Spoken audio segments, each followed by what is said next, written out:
अस्सलाम वालेकुम। तो आज की इस वीडियो में हम लोग जो है क्लास 9 मैथ का हमारे पास जो मॉडल पेपर है उसको डिस्कस करेंगे। ये न्यू मॉडल पेपर हमारे पास बोर्ड की तरफ से इशू किया गया है।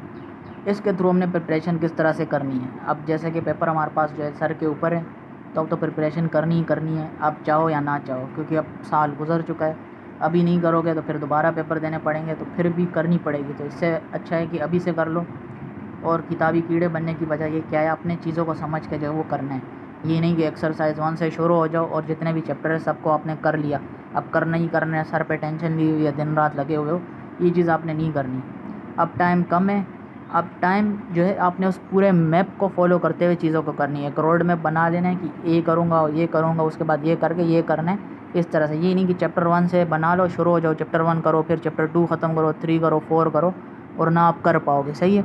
करना क्या, आपने मॉडल पेपर को उठाओ, और मॉडल पेपर को भी रटना नहीं है, इसको उठा के बस ये कर लो, 60-70% आ जाएगा, मज़े हो जाएंगे, पास हो जाएंगे। पहले होता था ऐसे 40-50% आ गया, 60 आ गया, कभी कभार लक चल गई तो 70% आ गया। अब ऐसे नहीं होने वाला। सही है। कोर्स चेंज हो चुका है, सारी चीज़ें चेंज है। अब आपने इस मॉडल पेपर के थ्रू जाना है। 2-3 साल लगेंगे इंपॉर्टेंट आपको बताने के लिए कि ये इंपॉर्टेंट कर लो, बस हो जाएगा। पहली दफ़ा आप पेपर दोगे न्यू मॉडल पेपर के मुताबिक तो मुश्किल तो होगी। सही है। अब चलते हैं पेपर में। 75 मार्क्स का पेपर होगा, 3 आवर का टाइम ड्यूरेशन है।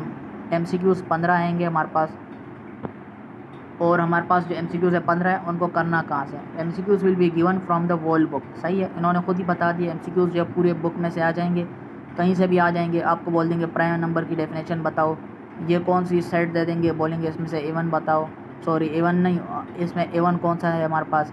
उसके बाद आपसे पूछ लेंगे ऑड नंबर क्या है। ये मैं सिंपल चीज़ें बता रहा हूँ, आपकी मैथ जो जिस तरह की जिस लेवल की है आपने उस मुताबिक चीज़ें करनी है। एग्जाम्पल के तो मैं आपको समझा रहा हूँ। या फिर आपको सेट में बोल देंगे कि भाई इंटरसेक्शन बता दो, यूनियन बता दो। मैथ में आपके पास डेफिनेशंस आएंगी। सही है। एक चीज़ नोट कर लो, डेफिनेशंस आएंगी। उसके बाद जो सिंपल क्वेश्चंस होते हैं हमारे पास वो आएंगे। यूनियन इंटरसेक्शन टाइप के सवाल हो गए, या फिर डिस्ट्रीब्यूटिव लॉ हो गई, इस तरह की कम्यूटेटिव लॉ हो गई, ये कौन सी लॉ है, ये किस चीज़ की एग्जांपल है। इस तरह के सवाल आपके पास MCQs के अंदर आएंगे। सही है। MCQs आपके हो जाएंगे जब आप जो है ये चीज़ें करोगे। शॉर्ट करोगे, लॉन्ग करोगे, MCQs खुद ब खुद हो जाएंगे।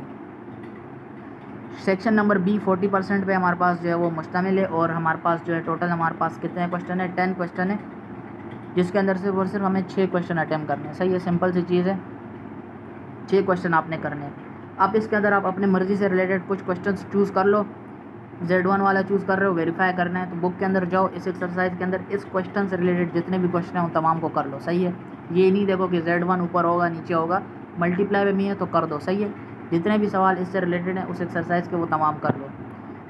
वैल्यू किस तरह से फाइंड करनी है, लोगरिथम के थ्रू, इससे रिलेटेड जितने भी लोगरिथम का सवाल है वो तमाम कर लो। अब उसके बाद हमारे पास नीचे वाला सवाल हो गया, लोगरिथम के भी आपने तमाम सवाल कर लिए।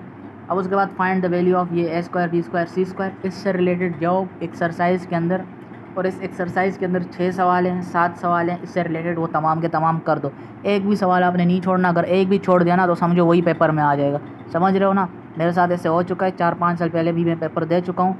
एक ग्राफ का सवाल था जिसके अंदर 3 वैल्यूज़ थी। मैंने कहा ये तो आया ही नहीं है, पिछले 7 सालों से नहीं आ रहा, और पेपर के अंदर वही 3 डिजिट वाला आ गया। फिर मैं परेशान बैठा हुआ था। सही है। इस तरह से आपने नहीं करना। अब 2 डिजिट्स का मैंने करके चला गया, जितने भी थे वो पिछले 3-4 सालों से वही आ रहा था, तो मैंने कहा इस दफ़ा भी यही आएगा। सही है। 2-2 फिगर्स की मैंने प्रैक्टिस कर ली, अब 3 वाले में मैं परेशान बैठा हुआ हूँ। अब समझ ही नहीं आ रही वैल्यू किस तरह, ग्राफ कैसे बनाऊँ। तो ये चीज़ आपने नहीं करनी। अब जिसको भी कर रहे हो ना उसको प्रॉपरली आपने करना है। एक सवाल आ चुका है, उससे रिलेटेड 10 है, 20 है, बुक के अंदर जितने भी हैं उनको आपने कर लेना है। फाइंड द वैल्यू हो गया। इसी तरह से फैक्टर्स किस तरह से फाइंड आउट करने हैं, इससे रिलेटेड जाओ, फैक्टर थ्योरम के रिलेटेड जितने भी सवाल हमने अटैम्प्ट करने हैं उसको कर लो। स्क्वायर रूट के रिलेटेड सवाल, इसी तरह से सोल्यूशन सेट किस तरह से निकालने हैं, तमाम के तमाम सवाल करने हैं। इक्वेशन क्वाड्रेटिक फार्मूले के थ्रू हमने किस तरह से सवाल को अटैम्प्ट करना है, तो क्वाड्रेटिक वाले एक्सरसाइज में जाओ, जितने भी क्वेश्चन हैं उनको अटैम्प्ट कर लो, किस्सा ख़त्म। जब आप ये ऊपर वाले करोगे ना 8 तक सवाल, तो आपके पेपर जो है वो ईजिली मेरे ख्याल में हो जाएगा, तो टेंशन की ज़रूरत नहीं है। एक ये कर लिया आपने, 2 हो गए, 3, 4, 5, 6, 7, और उसके बाद आपने एक मजबूरन मेरे ख्याल में यहाँ से अटैम्प्ट करना ही पड़ेगा आपको। तो ये थ्योरम वाले सवाल आपको अटैम्प्ट एक ना एक करना ही पड़ेगा। उसके लिए आपने बाकी के सवाल की प्रिपरेशन 100% रखनी है। अगर आपने जो इन सवालों से बचना है, तो लास्ट के ये 3 सवाल हैं, इनसे अगर आपने बचना है तो आपने ऊपर वाले करने ही करने हैं। अब इसमें से ये वाले सवाल जो है ना, मैं कहूँगा इन टाइप के सवालों को आपने कर लेना है। सही है। अब ये जो प्रूफ वाला सवाल हो गया, और नीचे ये दूसरा प्रूफ वाला हो गया, ये if two side of triangle ये हो गई अनइक्वल। अब ये टीचर से पूछ लेना सही है, इसमें मैं ज़्यादा नहीं बता सकता कि इसमें से कौन से थ्योरम जो है वो हम कर लें तो ज़्यादा बेहतर होगा, क्योंकि इसमें भी 10-11 गिवन होंगे हर एक चैप्टर के अंदर, तो इतने ज़्यादा आप नहीं याद करने। अब इसमें से कर लो if two side of triangle, इस तरह के सवाल जो है अनइक्वल इन लेंथ, तो ये पूछ लो, 2-3 ये कर लो और 2-3 पैरेललोग्राम में से कर लो, सही आपका पेपर हो जाएगा। सही है, टेंशन की ज़रूरत नहीं है, ऊपर वाले आपने लाजमी क्वेश्चन करने। अब सेक्शन सी आ चुका है, 30 मार्क का सेक्शन सी है हमारे पास। 3 क्वेश्चन हमने अटैम्प्ट करने हैं। फैक्टराइज द फॉलोइंग, ये तो हमारे टाइम से आते जा रहे हैं, 5 साल से यही 5 साल पहले मेरा पेपर हुआ था, उससे 10-15 साल पहले से भी यही सवाल आ रहे हैं। तो फैक्टराइज वाला सवाल तो आपने सारे के सारे कर लेने, और इसमें भी कोई भी सवाल आपने छोड़ना नहीं है, भले याद कर लो रट लो, लेकिन फैक्टराइजेशन को छोड़ना नहीं है। सही है, एनी फोर यानी करना ही करना है आपने, इसको याद लाजमी याद कर लो, प्रैक्टिस करो जो भी करना है, लेकिन फैक्टराइजेशन तो हर दफ़ा ही आने वाले हैं। अब आपके जब बच्चे होंगे उनके पेपर में भी फैक्टराइजेशन लाजमी आएगा।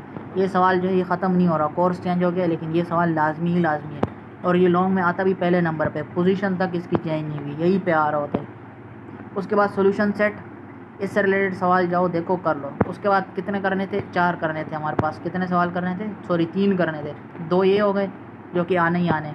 उसके बाद चौथा आपने ये हमारे पास जो थ्योरम वाला सवाल है, इसको तो आपने करना ही करना है भाई, यही मुसीबत हमारे पास बनी हुई थी, हमारे टाइम में भी यही आ रहा होता था थ्योरम। इस दफ़ा इन्होंने ज़्यादा थ्योरम घुसेड़ दिए हैं, वो थ्योरम वाला सवाल हमें करना भी लाजमी था। यहाँ पे तो लाजमी वाला सेंस नहीं है, लेकिन लाजमी करना ही है वैसे, क्योंकि ऊपर 2 कर लोगे, तीसरा इन्हीं में से ही करना पड़ेगा। अब इसके लिए क्या करो, हमारे टाइम में होता था थ्योरम 7, 9 और 10, ये तीनों कर लो, कोई ना कोई एक थ्योरम आ जाता था, हो जाता था पेपर। लेकिन इस दफ़ा कोर्स चेंज हो चुका है, अब टीचर्स को आप इतनी फ़ीस दे रहे हो, और ट्यूशन वाले टीचर को भी फीसें दे रहे हो महीने की, तो उनसे जाके आपने पूछ लेना है कि थ्योरम हम कौन सा कर लें। सही है, थ्योरम का सिर्फ और सिर्फ पूछ लो, क्योंकि अभी भी टाइम है पेपर के अंदर। जाओ उनसे पूछो कि भाई थ्योरम बता दो कोई 3-4 जो कि आपको लग रहे हैं इंपॉर्टेंट। सही है, उनको कर लो, बस ये वाला क्वेश्चन भी हो जाएगा आपका। ऊपर वाले 2 तो आपको बता चुका हूँ, इससे रिलेटेड जाओ करो, हो गया पेपर। शॉर्ट भी करने किस तरह से बता चुका हूँ। सही है, अब अपने चैनल को सब्सक्राइब कर लेना है, और अगर मॉडल पेपर से रिलेटेड बाकी वीडियोज़ देखनी है, फिज़िक्स हो गया, केमिस्ट्री हो गई, बायोलॉजी हो गई, कंप्यूटर हो गया, उर्दू हो गया, सिंधी हो गया, तो आप वो भी चैनल पर जाओ, वहाँ से आप इजीली देख सकते हो। अगली वीडियो में मिलेंगे, अल्लाह हाफिज़।